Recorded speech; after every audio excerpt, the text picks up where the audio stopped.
乡亲啊，继续要来讲下港一寡美食拢起价咯，像台南国华街一间卖润饼糕的，这个做鸭的红地豆起一杯，所以因不得不起价起5块。啊，同款伫咧台南徛中西区一间卖肉丸的，本地肉丸2粒是50块，3月初1开始起2块，变52块。另外伫咧屏东有一间生理强滚的早餐店，这个小笼包1粒是起1块。啊，人客讲只要好食，起一束啦，无要紧。甲高丽菜、红地豆真侪配料铺伫咧饼皮刷落来，三旁边的土豆粉配的气味更加赞，安尼碰细细润饼糕就够好食咯。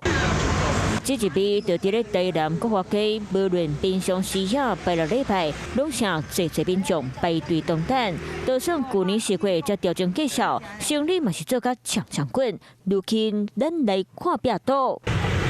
搁一摆打出关物料成本直直起介绍调整的功课，2月初1开始已经会50块起到60块。东西全部都涨价，包括猪肉啦、豆干啦，它那个蛋现在是没有涨价，不过黄金豆它涨得最凶，黄金豆它就是涨了1倍。现在其实也不是东西只有我们涨而已啊。同款伫咧中西区考虑到物价普通，3月初1开始要起价店家，搁有这间肉丸店。甲肉包甲正10钱的肉丸，蓝甜甜酱伫咧人绳内底吹甲香香，原本2粒50，不过3月初1开始会调到52。它起价啊？对我没影响吧？为什么？因为它涨幅不大。